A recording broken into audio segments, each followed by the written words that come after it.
One. We're live. Look at that.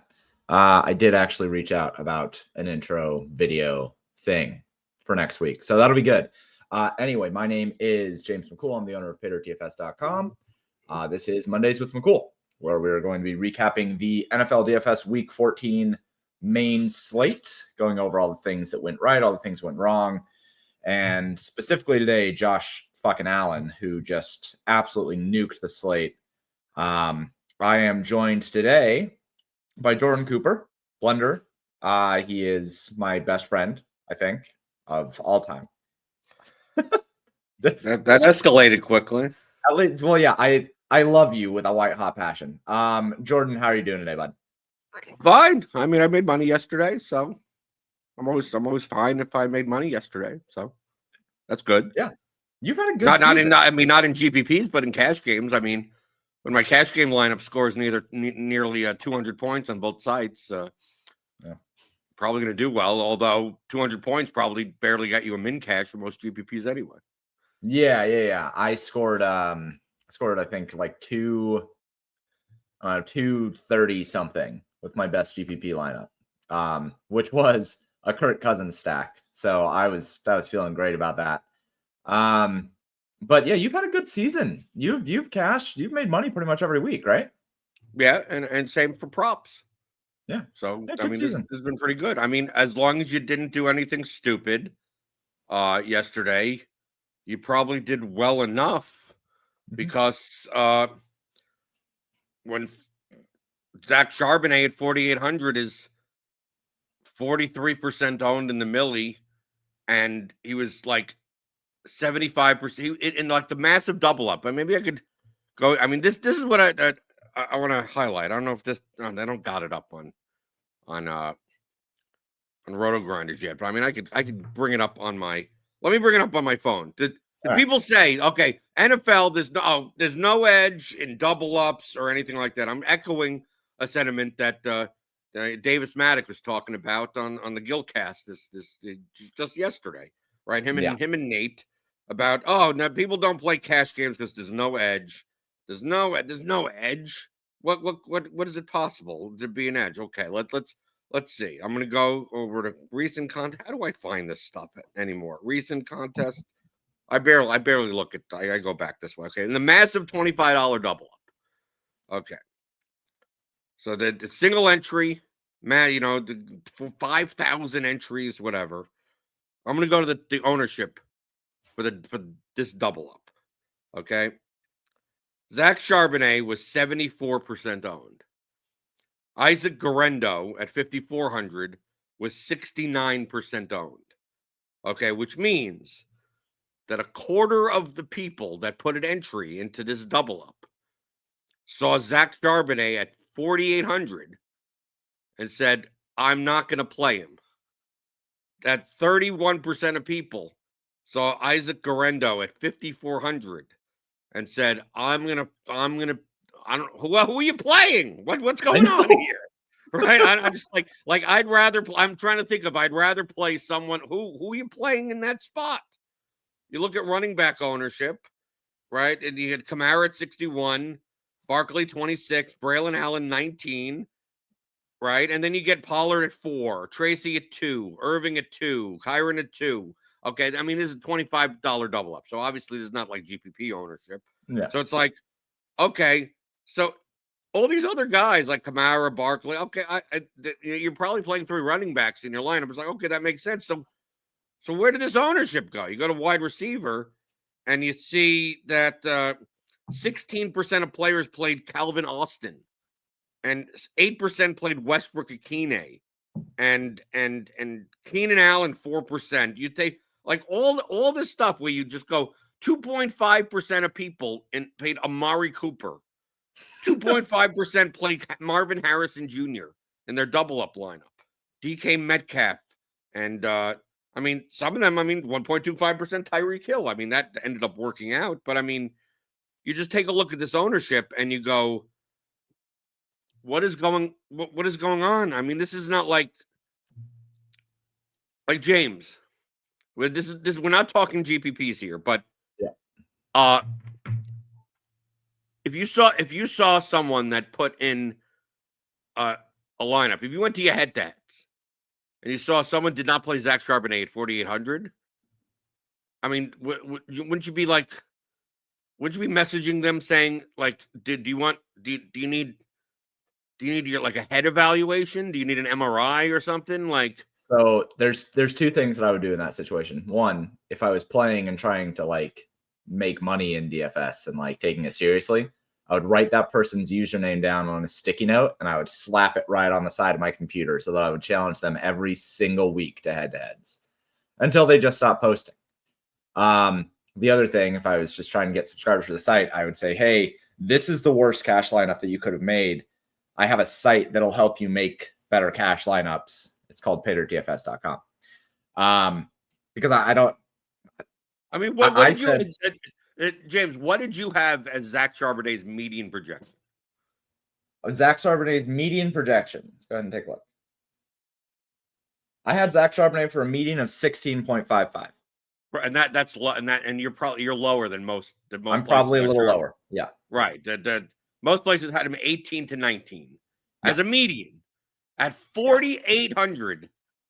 Right. Yeah. I mean, that's a median that you'd normally find at like 7,000. Yeah. I mean, look, you can see he projected the same, just about the same as James Conner at 6,700, Bucky Irving at 6,600, Aaron Jones 6,500, and Kyron Williams 7,300. He's $2,000 underpriced. So what I said yesterday was, if you did not build the cash lineup, I just said the cash lineup this week, then you need to reevaluate how you approach cash because you have a misunderstanding of how to play cash games. And the cash lineup was Sam Darnold, Saquon Barkley, Zach Charbonnet, Jacoby Myers, Mike Evans, Juwan Jennings, Isaac Rendo, pick a tight end and a defense. You didn't need Barkley. It's either Barkley or Kamara. Barkley or Kamara. And I wrote in my cash car in the article that Alvin Kamara was also acceptable. Right. That's fine. But like, if you didn't have Darnold, Charbonnet, Myers, Evans, Juwan Jennings, and Isaac Rendo, what? Well, why were you? People played Aiden O'Connell or Will Levis in cash games. Yeah. Well, Will Levis at 5K. I did say that he was acceptable, but it was very likely you just play Sam Darnold. Like, I have it up on the screen right now. The top 10 cash optimals here that I ran over at Paydirt. The only differences in them, they had Saquon Barkley, but the only differences in them were you were choosing one of TJ Hawkinson, Cade Otton, or Juwan Johnson at tight end. And then there were a whole bunch of different defenses that you could have used because I don't project defenses to be like straight up different from each other. But very likely you probably end up on the Tennessee Titans, I would guess, because they're 2,800. So cash games, I mean, if you didn't play Charbonnet in cash games, you should just pack it up and just restart, just figure out a new process. There was no way that you were going to... James, even in GPPs, if you didn't play some combination of like, you should have had at least one of Charbonnet or Garendo in your lineup. I argue both. Or Braylon Allen or whatever. That's, I mean, to me,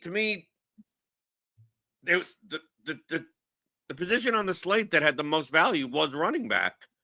Mm-hmm. So, I mean, I played 7 teams.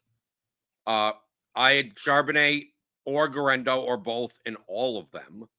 Mm-hmm. The way that I got different at running back, I mean, like my running back pool was literally, I think my running back pool was literally 5 players, I think. Yeah. And the off players, one that was very low owned. Right. So I did play Charbonnet, Garendo, Kamara. I faded Barkley. I played Braylon Allen. And then my last running back that I played in almost all of my lineups, he did well in the first quarter, but then he died. Then the team died. The game kind of died. I played Najee Harris at 6,000 at 6% ownership. Sure. Yeah.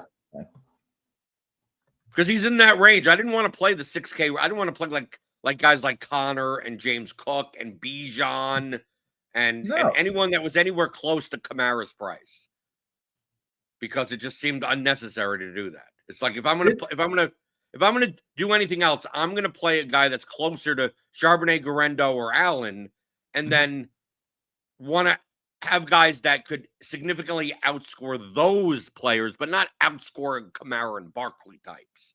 Because it's quite possible on this slate that Zach Charbonnet goes out and gives you 18 points, or Garendo goes out and gives you 18 points. It's fine, but it's not like necessary. Now, they both put up scores that were practically necessary. Charbonnet definitely. But I understand, like, in GPPs, not playing one of them. Okay, I'm going to play a Garendo, Kamara, Allen lineup with no Charbonnet. It's okay. Or I'm going to play a Garendo, and a Charbonnet, Allen, Kyron Williams lineup. Okay, one of them. But at these projections, I mean, you were just giving up so much projection by not jamming at least one of these guys into every lineup. And it's one of these situations, James, where, well, Charbonnet was 43% owned. Garendo was 41% owned. I'd be like, yeah, they're under-owned. Charbonnet was under-owned at 43%. Garendo, you could argue, maybe not. Maybe Garendo's efficient ownership would have been like 32%, but still one of the best values on the slate. But Zach Charbonnet in GPP, I believe that Zach Charbonnet at 4,800 may quite possibly has been the best value that we've seen in NFL the entire season.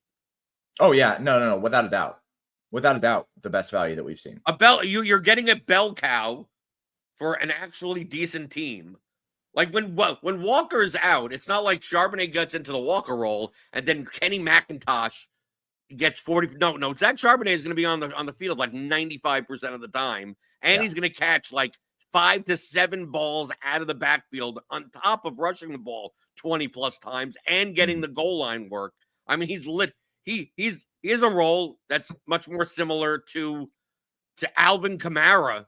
Actually, he probably has a better role than Alvin. He has a McCaffrey-like role for the Seahawks. So, like, to look at 4,800 and go, oh, he's gonna be chalk and fading him. That's not the reason you do that. Like 43% owned is still under owned. 75% in cash games is egregious.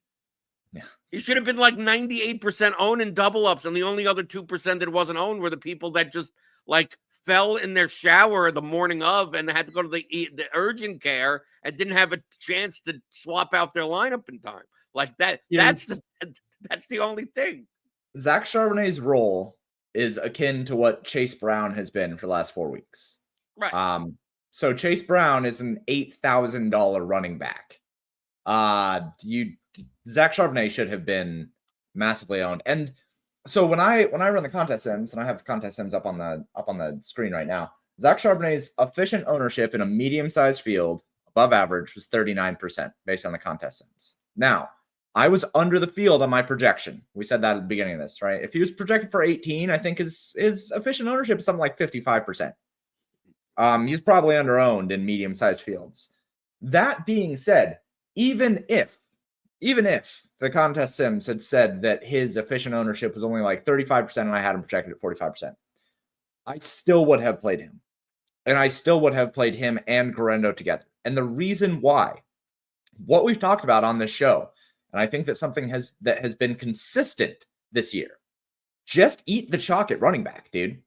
Like, it's fine. You eat the chalk at running back. What has won GPPs this year has been getting different at wide receiver, not necessarily at running back. The running back range of outcomes on typical slates has been somewhere between 18 and 26 fantasy points for 90% of the running backs. And if you have 41% of the marbles having a red marble, even if that red marble is a little bit underprojected, it's still likely that red marble is going to show up in a winner, right?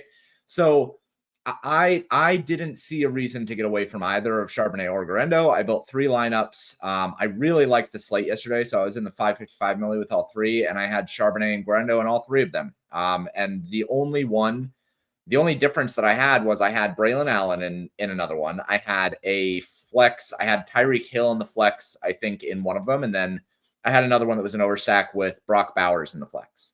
So I didn't use 3 running backs in all 3, but I did have one with a Philadelphia stack where it was necessary to have all 3 of Braylon Allen, Zach Charbonnet, and Isaac Rendo. And I was fine with that because they're all free. And like the projections that you have on them, I had them all projected for somewhere between 13 and 16 fantasy points. Like, you just eat that. It's fine. You're not going to get that much value at wide receiver or tight end or this week quarterback. Even if you thought that Will Levis projected well, which he did at many places, including pay dirt, like, you didn't have a reason to get away from Charbonnet and Garendo. So I looked at this slate as saying, if I was going to play anything, one, I didn't want to play Saquon Barkley and Alvin Kamara. And we can talk about that. A lot of people did that. A lot of people did that, which means that you have to play like multiple, like cheap wide receivers. And there was like, so many people. I mean, dude, some of this, Calvin Austin in the Billy was 15% owned. I know. Nick Westbrook and Keeney, it's 4,700, was 14.9% owned. These guys were higher owned than Juwan Jennings, Jordan Addison. I mean, even Elijah Moore and some of these guys. Puka. The Steelers situation. Can we discuss the Steelers situation? Because yes, we can. George Pickens inactive at 11:30. Okay, which obviously everyone had to update their projections and shit like that. Yeah.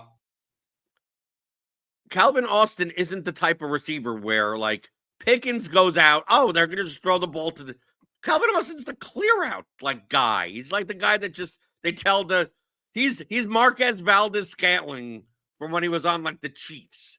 Like, dude, we know that you can't really do much, so just like fly route, just all the way to the goalpost, and just hope that someone covers you so someone else could get open. Like he's that guy.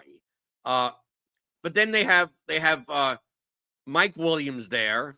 Yeah. They got who else? They got another receiver, Van Jefferson. They got a whole bunch of people that no one cares about that other teams dumped off at the like a orphan, like a baby at a fire station somewhere. The only people that when Pickens was out that I'm like, okay, who are the people that are more likely to benefit that actually have a role on this team? It's Najee Harris and it's Pat Freiermuth. So It's like those are the 2 guys that I want to play. If you can guess what 3K receiver is actually going to have a role that's worth playing on this slate where all the values at running back, like God bless you, but I ain't gonna play 15% on Calvin Austin. Like I might as well just play Van Jefferson or Mike Williams because who knows anything, right? So like the Steelers stuff, that's why I was on Najee before when Pickens was in. Mm-hmm. So when Pickens goes out, I'm like, I was planning on playing a bunch of Najee anyway. So I'm like, oh, this is even better. I'll play Najee and Pat Freiermuth in my lineups also because so many people were paying down at tight end. We're paying for Juwan Johnson. So I'm like, okay, this is perfect. $3,800 Pat Freiermuth. The Steelers team total didn't really go down much. It went to like the 24.5 or something. So why wouldn't they want to play the 6K running back with goal line duty and has some pass catching ability and the tight end that's going to be out there for most of the time. So it's cheap. So that's what that's what I did on the Steelers. But I don't know how you projected Austin, Van Jefferson, and all these guys, but they couldn't have. I mean, dude, even the projections I saw were not that great. They would just like. There's no one. The problem is that there was really no like 3K or even 4K wide receiver worth playing at all. So these guys 7 points looks good. Yeah. So to the point really quick on the team total, there's no way George Pickens is worth more than like 1.5 points. At most, right? Wide receivers, I think that the most valuable wide receiver that we've had in the last 5 years. I remember Odell Beckham Jr. got ruled out for the Giants, and he was worth 3.5 points against the spread. I remember that, and that was at his peak. So if peak OBJ is worth 3.5 points, George Pickens ain't moving the needle. Maybe a point there. I had Calvin Austin projected for 8 fantasy points. He wasn't a good value. His 4X rate was about 9.5%. He was not even in the top 20 in terms of 4X rate.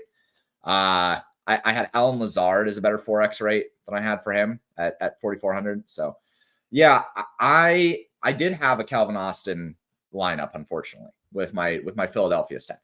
I didn't even really like doing it that much, but I figured that if Philadelphia, like I was already fading against and getting direct leverage against Saquon Barkley. So I figured eating some ownership elsewhere didn't really matter all that much, and it made sense. But you're right. I mean, I probably should have just played Van Jefferson or Mike Williams. Because when I did the projections, I basically said, okay, well, I'm just going to give 12% target share to all three of these guys, and whoever the fuck comes out on top comes out on top. I didn't know who it was going to be. So, but the point is that from an ownership perspective, wouldn't you rather? I mean, we go in the Millie. If I go to Pittsburgh, there's no reason why, not knowing anything, Calvin Austin's 15%, Van Jefferson's 2.5%, and Mike Williams is 1.4%. Ben Skrowinek is 0%, and he's 3K. Right? Right? There's no reason for. I mean, well, Calvin Austin's the guy because he's wide receiver 2 on the depth chart. That doesn't mean anything. Well, no, I mean, I think that what people made the assumption of is based on ADOT and similar roles, like for or similar route trees, where they have people look at here's how people make decisions that aren't just looking at depth chart. Here's the next step up. After you move past the depth chart, then you start to say, okay, what are the ADOTs of these wide receivers? And then people say, if it's a high ADOT, then the next wide receiver with a high ADOT is going to be the guy who takes over for that role. If it's a low ADOT, then it's the next wide receiver with a low ADOT. That's how people make those kind of like really broad decisions based on who's going to be the guy. The problem with that logic is that all of Calvin Austin, Van Jefferson, and Mike Williams had high ADOTs. So nobody had any fucking clue what was going to happen there. None of these guys are possession receivers. George Pickens isn't even a possession receiver. I mean, like, no, because that's not the way this Pittsburgh offense works. They don't have, like, Pat Freiermuth is their possession guy. They don't have a possession wide receiver. They just fucking chuck it because Russell Wilson still has a great deep ball. I kind of liken it a lot to something that the industry standard does for NBA. Where if we get somebody who gets ruled out in NBA 15 minutes before lock, automatically sites will overproject their backup, like automatically. So you'll see guys, and over at Paydirt, I try to be a lot more conservative about it. Like I'm usually 3 or 4 points under median projection on those guys who come in as backups when somebody gets ruled out that quick. Because I know that the industry's going to overproject them, and then they're going to get like 20 or 25% more ownership just because they got overprojected because they got ruled out late. Same thing with Calvin Austin in this instance. People basically saw that George Pickens got ruled out and thought to themselves, oh shit, there's value that I need to take advantage of, and for some reason didn't even think about the fact that we had 3 free running backs to leverage for value, and then they just plugged in Calvin Austin for some reason, and it made their builds kind of suck, honestly. What happened? If you play Calvin Austin, James, you don't have to play Zach Charbonnet. Oh, is that what people did in cash? No, I don't know. I mean, I'm just saying. I can tell in GPPs just looking at wide receiver ownership in the Millie that people made more barbell lineups than I expected completely. Because I mean, I went into the slate looking at like, well, if you're playing Saquon Barkley or Alvin Kamara or someone like that, and if you're paying up for like Brock Bowers or Trey McBride, it's like, how are you going to pay up at wide receiver? Like, how are you also going to play Justin Jefferson? Now Justin Jefferson I knew was going to be popular because of Sam Darnold's sack, so I get it. But I didn't expect Justin Jefferson at 7,800 to be the most owned wide receiver at 23.8% ownership. But the reason for that, and Drake London was 22.3% owned at 6,400. Mike Evans was 18% owned at 7,200. But that's because Calvin Austin was 15% owned, and Nick Westbrook and Keeney was 14% owned, and Elijah Moore was 7% owned. And we go down to Marcus Valdez-Scantling was 6.5% owned. Right, Amari Cooper 6.9% owned, and even cheaper guys. We go down to Ray McCloud, 2.5% owned. Sterling Shepard was 2.5% owned. Trey Tucker. Why the hell was Trey Tucker owned? 2.5, like 2.4% owned for $4,400 Parker Washington. Well, okay, so hold on, because now we're getting in, like, once you get into these 2, 3, 4% owned players, that's a lot of MME. Like, that's not people Tucker who are at 4,600. Yeah, that's not people that are playing. That's people who are leveraging the Raiders. Sure, I Bowers, could let me click on Trey Tucker. I bet you I'm going to find lineups that only have one entry. I bet you. Let me. Can I look? No, there's a. But my point is that the majority of them are probably going to be MME. I don't think it's single. I don't think it's individual. So 2.5%. Where are all these? How do I find this? You used to do in the old version of Results DB. Who has Trey Tucker in their lineups? So you go up in.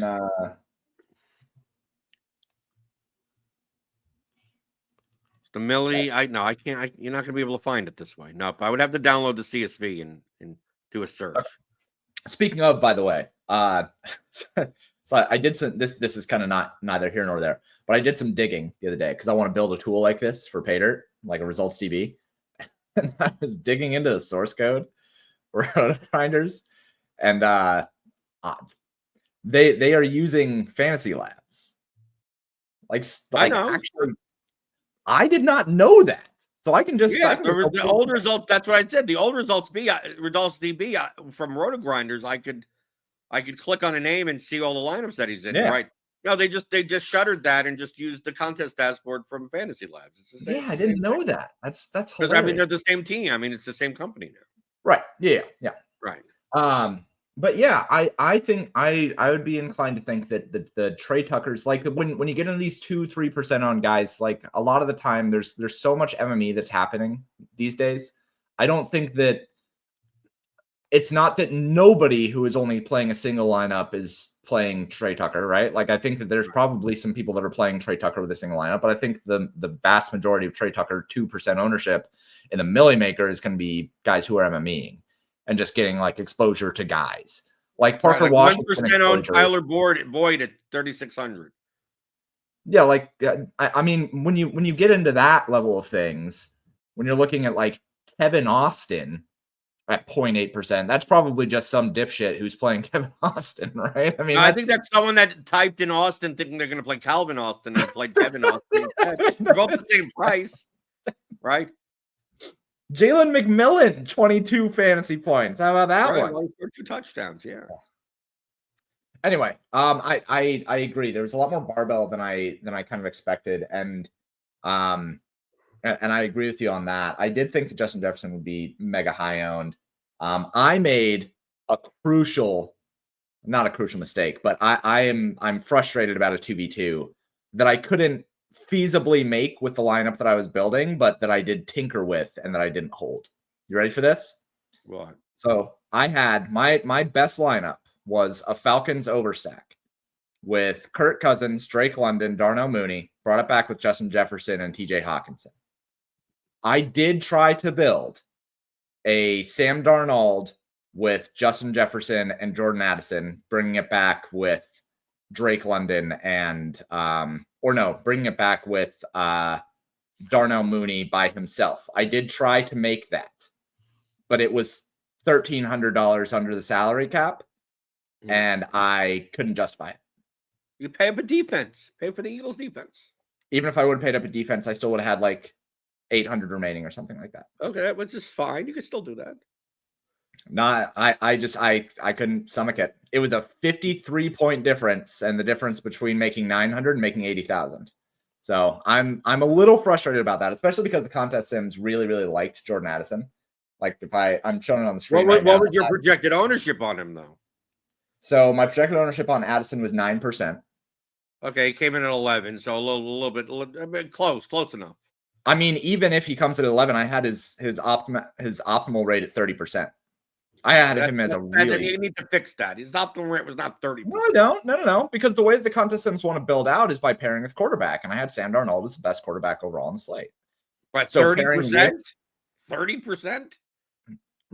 in a medium above average field where most people are going to be playing Sam Darnold? I mean, what did you have for Sam Darnold's ownership? Sam Darnold, 18%, I think. Okay, well, that's way. 16. I mean, he wasn't going to be that owned. He was 12.8%. Aiden O'Connell was the highest owned quarterback in the Millie, which is hilarious, by the way. Will Levis was 10%, Aiden O'Connell 13%, Sam Darnold 12.8%. Then he got Mayfield, then a dip down to Allen, and then he got like everyone else kind of. I have no idea how Aiden O'Connell came in at 13% owned. Well, I know how. Well, because of Brock Bowers. I mean, Brock Bowers and Jacoby Myers. They both projected well. I mean, they both were cash game plays, so it's very easy for someone. Yeah, but no. Optimizer but to just Aiden O'Connell. The reason why the cheap running backs were so important was so that you wouldn't have to play somebody like Aiden O'Connell or Will Levis. Like I'll push back a little bit there. If we're going to say that the cheap running backs were able to allow you to make better lineups, and when Calvin Austin comes in at 15% owned, you would not expect Aiden O'Connell to still be the highest owned quarterback. That's insane. People wanted to jam. I mean, you could tell just from the running back ownership that people wanted to jam in Barkley and Jefferson or Barkley. Yeah, but there was nothing barring you from doing that with Darnold or Baker Mayfield or, Tua or. Yeah, but they also want to play Mike Evans. Yeah, but Mike Evans is part of Baker Mayfield, who came in at 9%. Yeah, but then they also want to play Jefferson and Barkley in that lineup, and you can't do it that way. With a cheap tight end? Yes, you could. No, you could. No, that lineup? Evans, Jefferson, Barkley? You can't make that lineup without like. Oh yeah, no, you can do it with Kamara. You can do it with Barkley. Okay. Right. I think that Aiden O'Connell at 13% is absolutely batshit insane. I didn't project him that high. I didn't even consider play. I had Las Vegas as a good value. As a good value only because of Jacoby Myers and Brock Bowers. Sure, like I'm fine with playing them, but like under no circumstances would I have if the cards would have flipped and I would have played a Las Vegas stack and I saw Aiden O'Connell at 13% owned, I'd have said I fucked this slate up by having 14%. I played one, and one of my 7 lineups was an Aiden O'Connell one.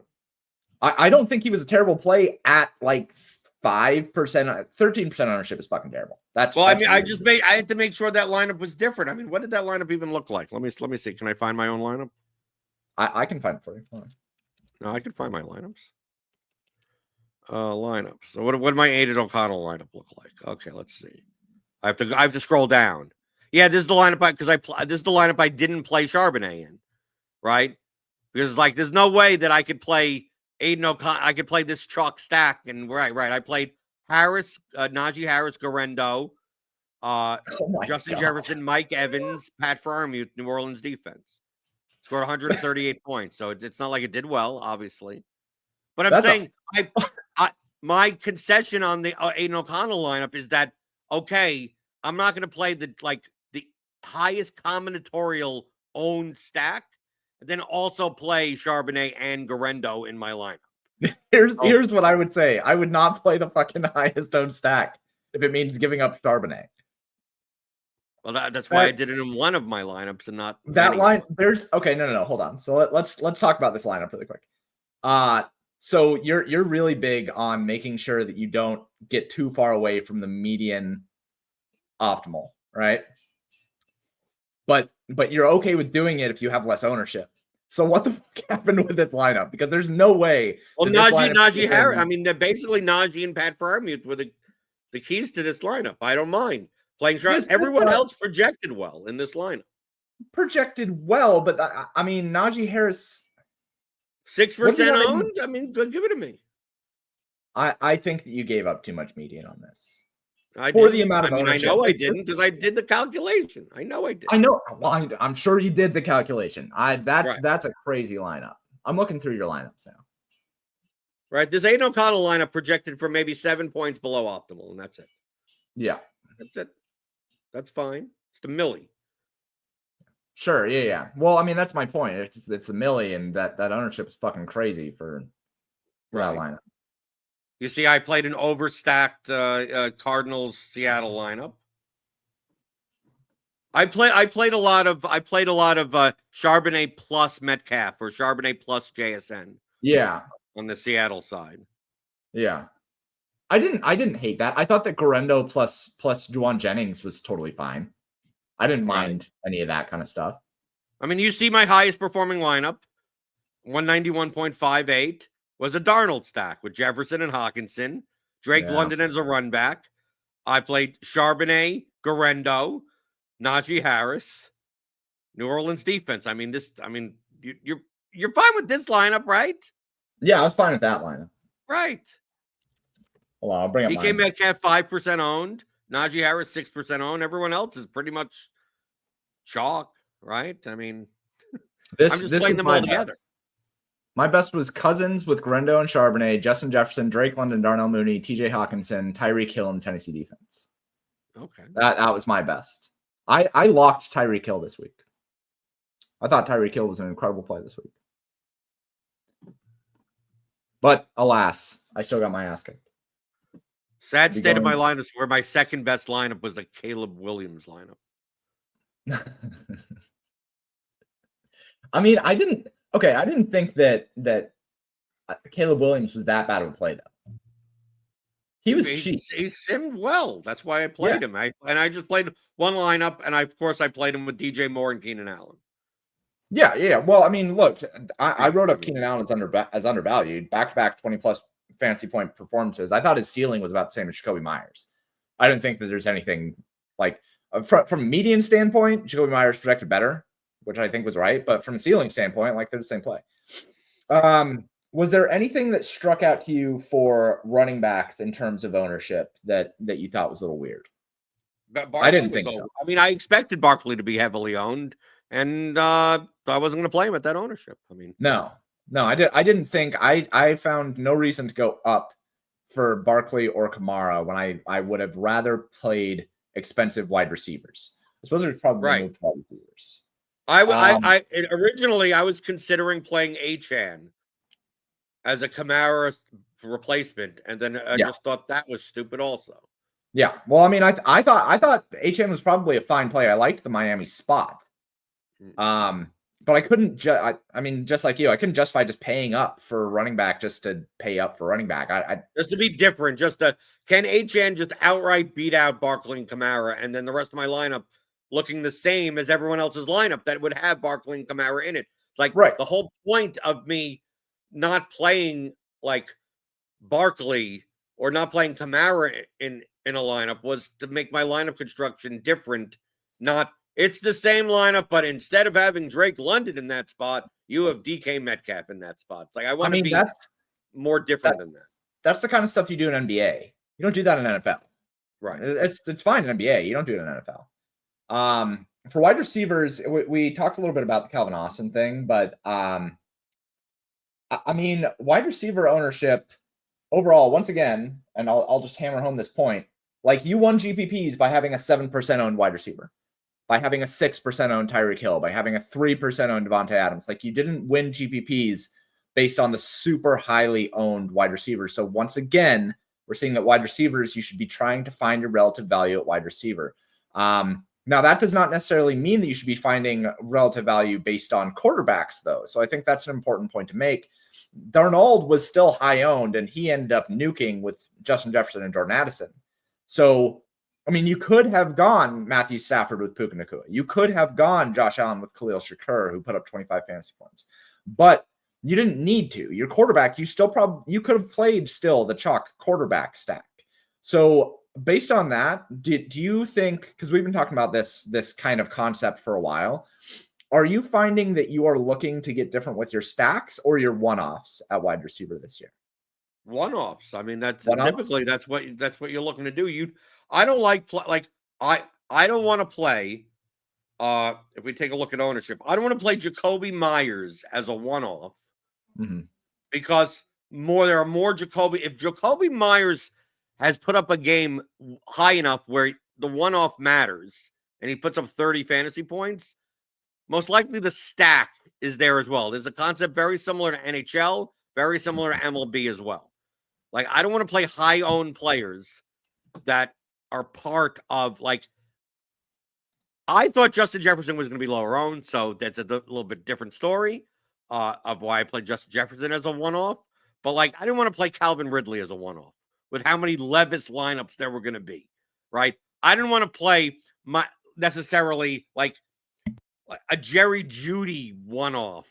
Like I'll play an Elijah Moore one-off, right? Lower owned. Like I just don't want like the main feature as part of popular stacks. I try not to play as one-offs because if I'm going to play them, I'm going to play them as part of the stack.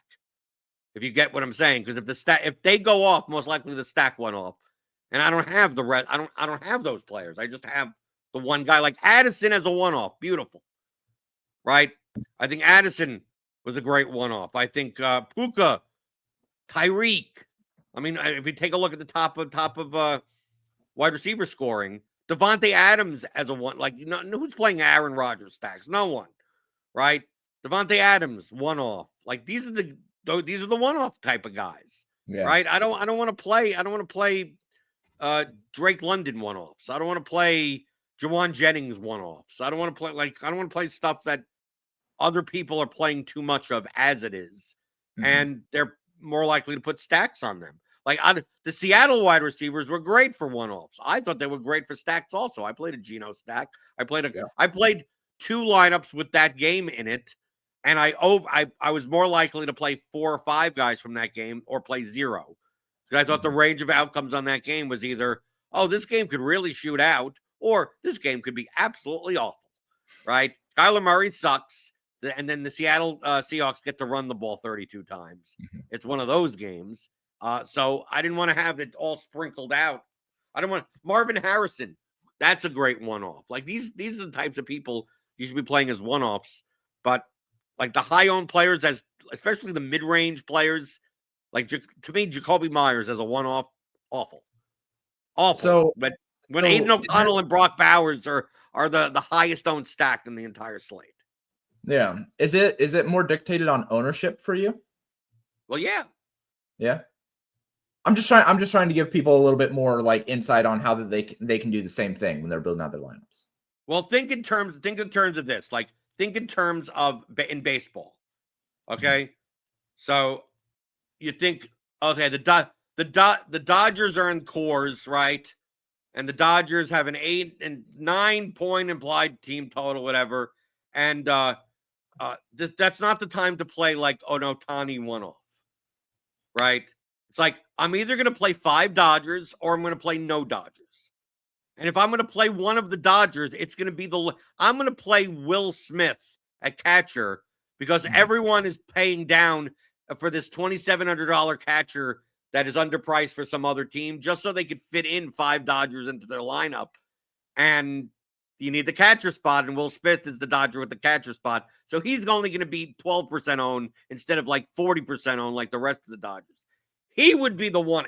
He would be the one-off if I played a one-off from the Dodgers. But understand the correlation between players in the same game, the players on the same team. If the team does well, more people get more points, right? So if I'm gonna that Dodgers lineup, it's like, why am I playing Mookie Betts as a one-off? Why am I playing Ohtani or Freeman as a one-off?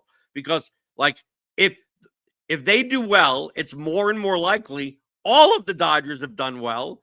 And they're all high. It's a high-owned stack. And I'm sitting there with I got 42 points from Shohei Ohtani. It's like, yeah, but the rest of my lineup is a stack that scored 6 runs. Well, the Dodgers put up 15 in cores. And Freeman has 38. And Betts has 32. And, like, I don't have these guys in their own. So, like, why am I playing a high-owned one-off from a place where everyone's playing the correlated players? And then the opposite is also true. Right. So you take a look at the slate, the NFL slate. It's like, well, there's going to be so many Aiden O'Connell, Jacoby Myers, Brock Bowers lineups. I don't want to play Jacoby Myers as a one-off. But then you also have like Drake London is going to be popular as a one-off. And no one's playing Kirk Cousins stacks. Like, then you could do the opposite there and go, well, how do I play Drake London in a way that these other Drake London lineups don't have, that is correlated to Drake London?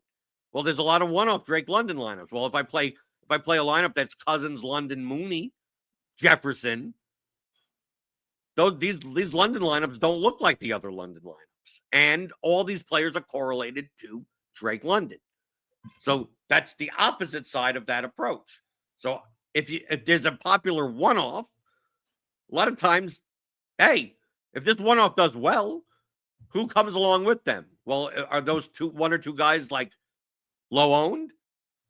Well, dude, if you played Cousins, London, Mooney, Jefferson, you could play Zach Charbonnet and Isaac Orendo in that lineup because the combination of those players' ownership is low enough, and Cousins is like nothing owned, and Mooney was 5% owned. Like, you're good.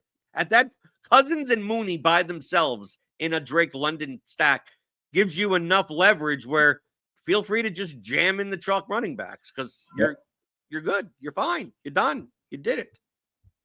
Yep, that's exactly what I did yesterday. So yeah, I wanted to have you flesh that out a little bit because that's something that I think a lot of people struggle with. Is trying to understand when it makes sense to play a one-off versus when it makes sense more to stack. And I usually look at it mostly the same way. I also want to deal a little bit with price as well. Like I don't really like playing like cheap one-off wide receivers. I think that generally that's silly. The Calvin Austin thing yesterday. I think that usually it's much better to say, okay, well, if that guy is going to get there, then what are other ways that him getting there, I can raise that a little bit. I can use that correlation to maximize.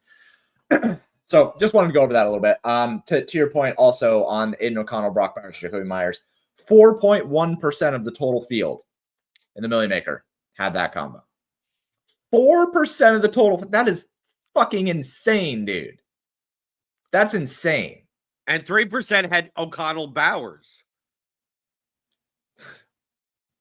I mean, at least people for the most part thought to themselves, if I'm going to play Aiden O'Connell, I'd better fucking stack like, at least people thought to themselves, okay, if I'm going to do this, I might as well bring some people along with him. What a slate, man. I also, so we haven't had a late night hammer that has really hammered so hard in a while. And then we just got demolished by Buffalo Rams. I felt pretty good going into that late slate. I was 3x my money or something like that. I was having a pretty good time. I had Garendo and Zach Charbonnet rearing ready to go. I had locked in Tyreek. I was like, this is going to be a good slate. I feel good about this. Fast forward to Puka Nacua and that entire game just going fucking nuts. I liked the Ram stack. I did not like Buffalo stacks. So I wasn't even in contention last night. Right. Well, just to put things into perspective, Josh Allen put up 54.88 fantasy points, and he pretty much didn't need anyone else on Buffalo. Yeah, a little bit. I mean, you didn't need Khalil Shakir. He got 24.6 points, but I'm just saying that typically it works in the way like you go to Minnesota and you go, well, Sam Darnold put up 37.5 points. Well, most likely, Addison had 42 and Jefferson had 35, right? Because the way that Sam Darnold gets points means that other people get points. Right. Buffalo, it doesn't work out that way. Buffalo, Josh Allen gets points and he keeps them all for himself, right? And he'll throw a pass to, okay, here's Mac Hollins, here you go. Here's Ty Johnson, there, here you go, have fun, right? And then next thing you know, he has all the points and you don't. I pulled up the Buffalo scoring. Josh Allen, 54.88. Khalil Shakir, 24.6. Mac Hollins, 15.7. Amari Cooper, 15.5. Ty Johnson, 13.5. And James Cook, 4.9. What the fuck happened to James Cook? Like, is he broken? Is he? Well, I mean, they were down. I mean, the Bills were down. So that. Well, no, but he hasn't produced in weeks. He's just dead water. I don't play him at 7K plus, so it doesn't matter. No, I mean, I'm not. I haven't been playing him either. But yeah, I mean, there. Do you think that there's like something to recognizing and putting together something that figures out the distribution within scoring of like a team? Because I'm sure that if you did that, you would look at Josh Allen. Good luck on Buffalo. Yeah, well, that's what I'm saying. I think you would look at Buffalo and you'd be like, I'm not stacking them. Okay, this is even with Keon Coleman and Dalton Kincaid. I know. Now they'll come back, and good luck to you. Good. Yeah, I mean, when you asked about what do I use to decide what teams I'm going to stack, one of the top things is, do I know where the ball is going? I mean, seriously, a lot of times it comes down to why did I play a Caleb Williams stack? It's like, well, if the Bears go off, they throw the 3 guys, and that's it, essentially. And they're cheap. They're $6K or less. Okay. I only have to guess 2 of them. Jameis Winston with no Cedric Tillman. It's Judy, it's Moore, it's Njoku. I don't have to guess, right? Yeah. I don't have to guess it. Sam Darnold, right? It's Jefferson, it's Addison, it's Hawkinson, pretty much, right? Yep. That's it, right? I mean, like, I like teams like that rather than try to figure out, the distribution of targets for Mac Jones and for Bryce Young and all even if they're cheap, even Jalen Hurts, it's like, dude, they don't pass the ball enough to support like AJ Brown being $8,100. And and then you got the Jets. The Jets are condensed for the most part. I wouldn't have minded, like, dude, if you said I'm going to play an Aaron Rodgers stack and stack Adams and Wilson, I don't think that actually showed up on Roto Grinders as a good simulated lineup. Obviously, you had to jam in like all the chalk around that because that stack. They're going to be 2% owned total, yeah.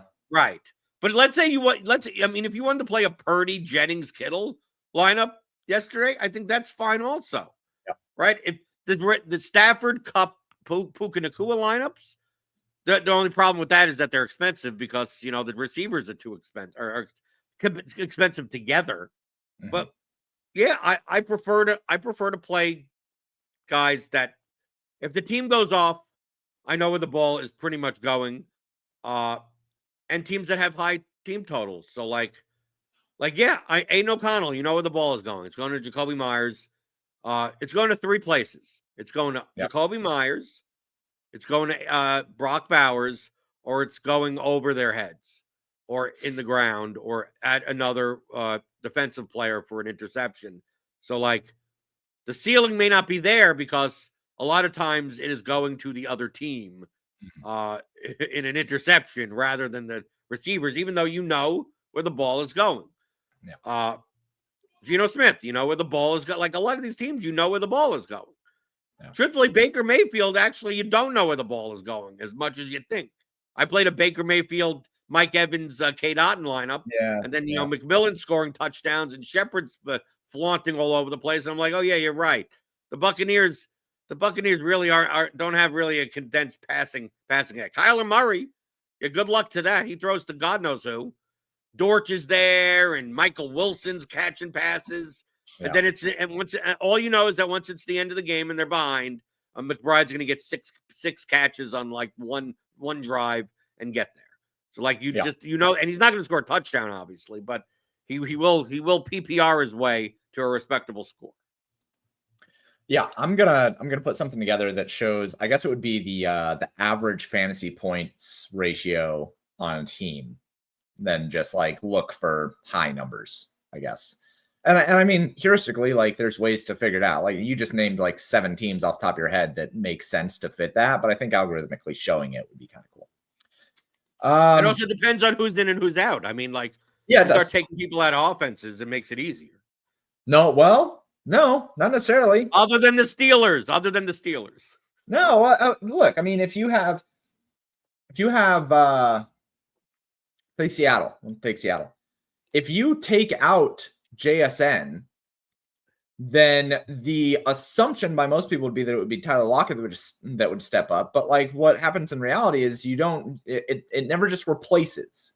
You and I have talked about this before. It never just replaces. Like there's some of it to here, some of it to here, some of it to here. We see it all the time where people think that a direct backup is going to get. We said at the beginning of this fucking podcast, a direct backup is not going to be the one that gets all of the work most of the time. You spread it out. And something that Joy McFarland over at Fantasy Life, him and I have talked a lot about how to do this algorithmically, is set up something that it kind of like designates the ability to garner targets when you step into a starting role. There are not very many wide receivers in the league that actually have the ability to garner targets when stepping into a starting role. There are starters on teams for a reason. So, like with Seattle, if DK Metcalf is out, Tyler Lockett doesn't just step into that. Like JSN gets a good chunk of that, and then Tyler Lockett can't run the same routes that DK Metcalf can. Jake Bobo certainly can't fucking run the routes that DK Metcalf can. So you do have to be reticent of it a little bit, but I do think that there's something to be said about recognizing based on game circumstance how condensed offenses are, and doing it algorithmically would be kind of fun. So, you got any closing thoughts on this slate, Mr. Cooper?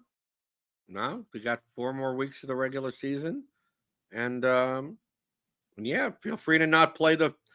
I feel free to not play the sub 5K running back that projects for 18 points in my double ups. It's week 14. I mean, I'm used to seeing like that type of stuff in the beginning, right? But for 25% of people in double ups, to not play, I don't know. There's still an edge. People would say that, James, I started playing in 2015. Okay, October 2015 was when I started playing DFS. So we're almost at 10 years. At October 2015, I start looking on the Roto Grinders forums or whatever. You know, I'm beating around. You know what people were saying? DFS is dead. Yep. There's no edge anymore. DFS is dead. It's dead. Does anyone have I mean, it's dead. It's completely 2017. Like, dude, I don't think there's an edge in DFS anymore. It's dead. It's dead. DFS is dead. Like, so it's 2024, right? And we've been hearing DFS is dead. There's no edge. No, everyone knows what they're doing. Stuff like that. Zach Charbonnet, 75% in double ups on week 14 of an NFL slate at 4,800 for the Seahawks. There's 25% of people out there that are just roaming around like little lemmings in your Sim City game or whatever. They're just wandering around, whatever, walking into walls or stuff. Yeah. There's still people that have no problem putting in $5 or $25 and then just banging their head against the keyboard or falling over themselves in the bathtub or something like that, and end up with a non-Zach Charbonnet double up lineup that who cares? The rake's 12%. Well, these people are already they're paying for it and then some. It's beautiful. I love it. I thought this was a fun slate. I hope we get more slates like this. I would argue that we don't actually have 4 weeks left of the regular season. We have like 2 weeks left of the regular season, and then everything just goes to hell. I'm focused more moving forward on NBA for like prop stuff and like the newsletter and stuff like that, and NCAA basketball. We have a really good model for that over at PayDirt, so I'm going to be putting some folks on that in terms of dedicating a little bit of bankroll towards that. But yeah, thanks everybody for tuning in. If you have not checked out PayDirtDFS.com, you should do that. I think that, you know, we've had a nice little influx. We passed 1,000 subscribers on YouTube. Super exciting, super cool stuff. So if you have not tried out PayDirt, go do that. Join the Discord, free to join. You can find it here under members. Go check out the subscription options over at subscribe. Also, if you have not checked out theorydfs.com, you should absolutely check out the Theory of Daily Fantasy Sports by myself and Mr. Cooper. We have 2 editions. One for advanced players, including custom Excel tools. Also has a whole bunch of stuff that I built out to help you better manage your play. So thank you guys for tuning in. I appreciate it. And I will talk to you on the next edition of Mondays with McCool. And I will talk to everybody else later. Adios.